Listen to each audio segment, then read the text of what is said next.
has been proposed many times that the Doctor could gender swap, and I think maybe they should have done it in the series when it was ailing towards the end. I think pushing that panic button might have been quite fun. Nerdrotic.com. A little over a year ago, a beloved franchise bit the dust. Doctor Who, in its infinite wisdom, decided to rewrite the entire 56-plus year history of the show to accommodate the first female Doctor, played by Jodie Whittaker, who we will lovingly call Dr. Karen, and it ended in disaster. Meanwhile, the farce continues, and the BBC is just going to act as if it's business as usual. Never mind that the first female Doctor, played by Jodie Whittaker, who we will lovingly call Dr. Karen, has fled this show. Never mind that former showrunner Russell T Davies has said that the broadcast network that this show is on is headed towards oblivion, while the geniuses at the Doctor Who Twitter account are at it again. You remember, these are the people who brought us this tweet. Have you ever been limited by what you were before, disrespecting all past doctors? Well, a few days ago, they wanted to remind everyone that Doctor Who died. They wanted to remind everyone that it was the 1-year anniversary of the Timeless Children and the 1-year anniversary of hashtag RIP Doctor Who. It's been 1 year since Series 12 ended.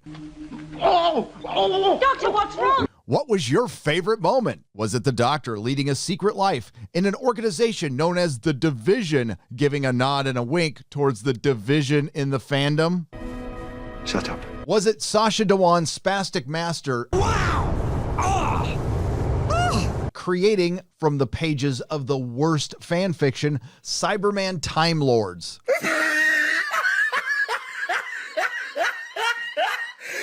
Look at the top of his head. Look at his lips.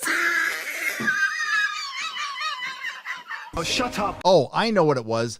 Addressing Yaz's mental health issues. Shut up. Was it the vast majority of this episode was just the Master sitting there monologuing to the first female Doctor, played by Jodie Whittaker, who we will lovingly call Dr. Karen, with her mouth gaping open? Shut up. Maybe it was watching a young girl fall to her death so peacefully. Shut up. But let's not forget the Doctor inside the Matrix, blowing out Doctor Who's history with her mind. I don't want you to talk. Or maybe it was a 5-minute montage monologued by the Master, featuring 2 characters who didn't utter a line of dialogue, completely rewriting 56 plus years of canon. Shut up! And they did it in the most horrific way. We were introduced to the stunning and brave female explorer of science, Tecte-Un, because we need women in STEM, who found the little child, then didn't supervise her. She fell off a cliff, died, regenerated, and she decided to murder her over and over again to steal her power. Shut up! Shut up! Shut up! But quite frankly, my favorite moment was when you replaced William Hartnell with the little black girl in the name of intersectional feminism. Shut up. Just shut up. Shut up. Shut up. Shut it up. The Timeless Children was the last Jedi of Doctor Who, and I wanted to forget this as much as the next person, but it was Doctor Who reminded us, so now that we're here a year later, I do have a couple of questions. Did you end up smashing the patriarchy? Did you bring balance to the genders? I wonder. I wonder. No, of course not, but you did end up killing a show and unintentionally ended up creating conversations that you weren't ready to have. Listen, Chibi, you gave it a shot, man. Maybe even your best shot, but it didn't work.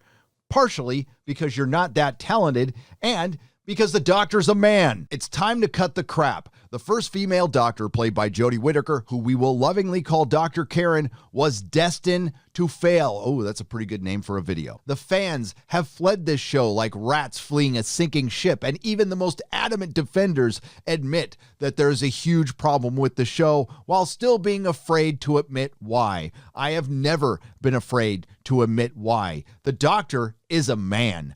That ain't no woman. It's a man.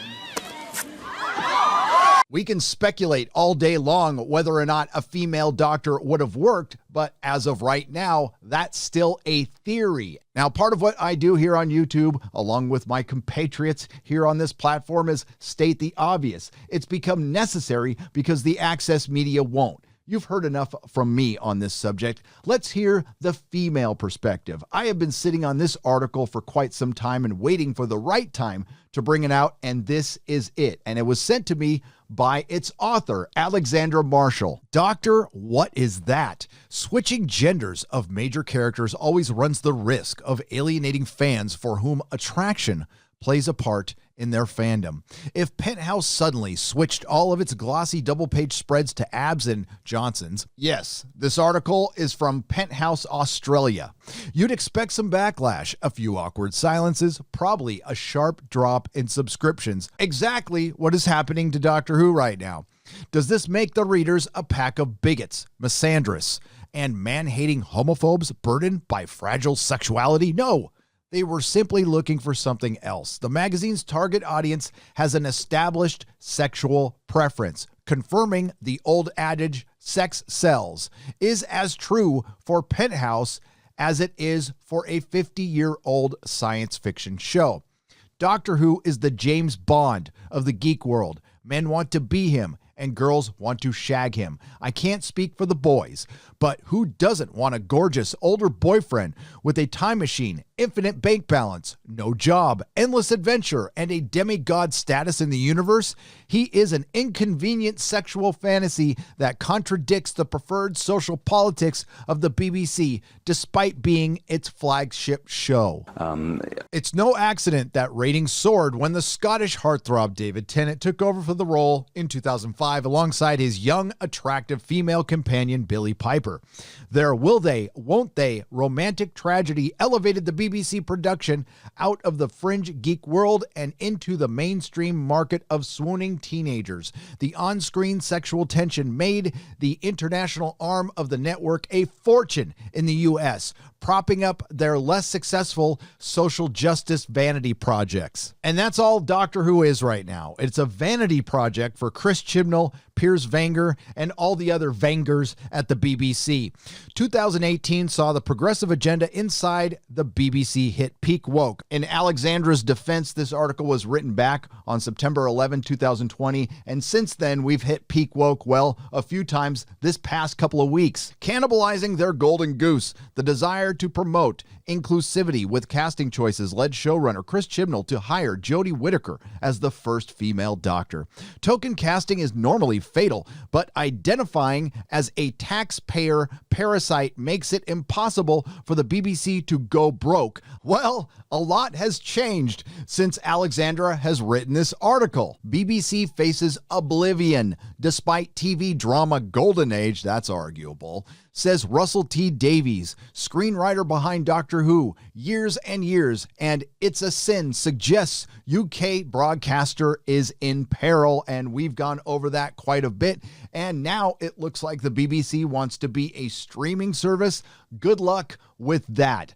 Get woke, go broke. This artificial survival allowed us to watch the gender bender experiment play out to hilarious disparities between glowing critical reviews and god-awful audience scores that were so bad BBC management kept deleting them. And Rotten Tomatoes did freeze the score on Series 11. It's been sitting at 20% for about 2 years now. Here's another tough conversation the BBC and Chris Chibnall are unwilling to have. Turns out just as many women were pissed off about the change as men, and Alexandra was one of them. But we can't forget what Piers Wenger said, it's never been better editorially. I worked on Doctor Who myself and produced it for many years, and I can honestly say I don't think it's been in better health editorially.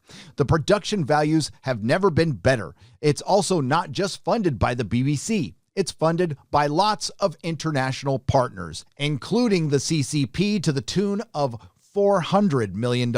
We also know that the merchandising has hit rock bottom, including this that was passed to me by Ginger Not Ginger. Thank you very much.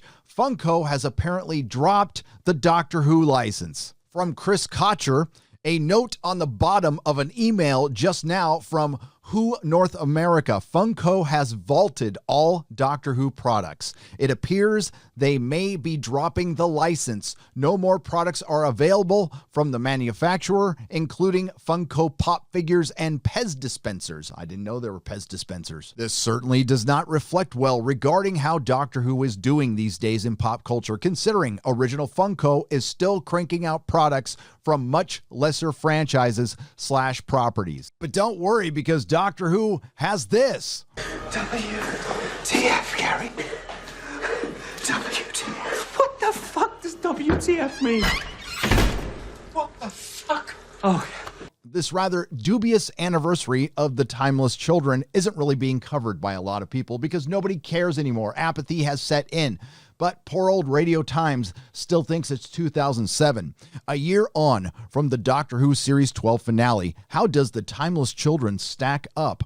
Are fans still reeling from the shocking twists about the Doctor's backstory? No, there is no more backstory. They got rid of it. And other lives, or have they adjusted to the new normal? Well, I'm about to tell you what the new normal is for Doctor Who in just a moment.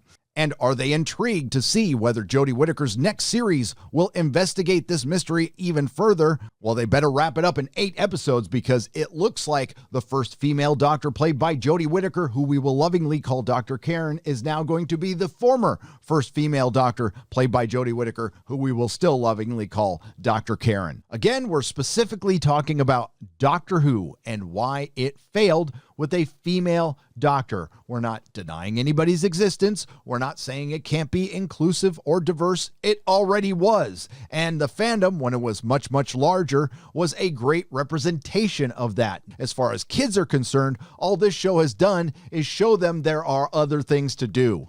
And speaking of existence, let's talk about fake geek girls and fake geek guys, because they exist too, and those were the new fans that Doctor Who was chasing. Let's check back on the male tier drinkers. On this day of reminiscence and International Women's Day, it wasn't an accident, I am reminded of a tweet from July 16th, 2017 from Black Girl Nerds. Me right now over the news about the new hashtag Doctor Who. Must be big Doctor Who fans. Nope, their only other tweet was from January 26, 2020 with the announcement of the first black female Doctor played by Jo Martin. The fact remains that the male tier drinkers, the fake geeks, one, the big problem for the BBC and the new normal, their reality that they're going to have to deal with, is they have moved on to the next scalp because they don't buy anything. They were never fans.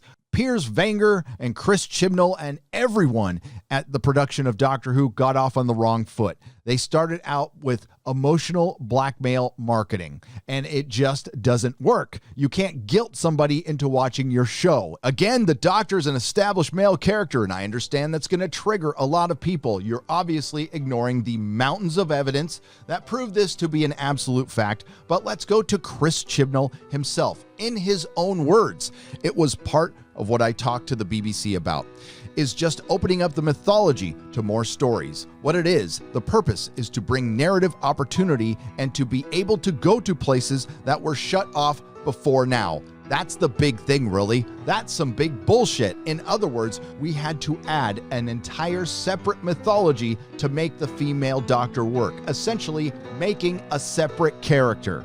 Bottom line, we'll never know if the female Doctor would have been successful. Maybe if you didn't treat the fans like crap, had a better actress, a better showrunner, a better writing staff, better music, better catering, but I guess we'll never know. As far as the fandom is concerned, we're going to be just fine. We tend to make the best out of a bad situation, and yes, we have had a lot of fun at your expense, and we're going to continue to do so as we watch this failure play out, while still being grateful for all the very talented women and men who put in a lot of hard work making this show great. For that, I thank you.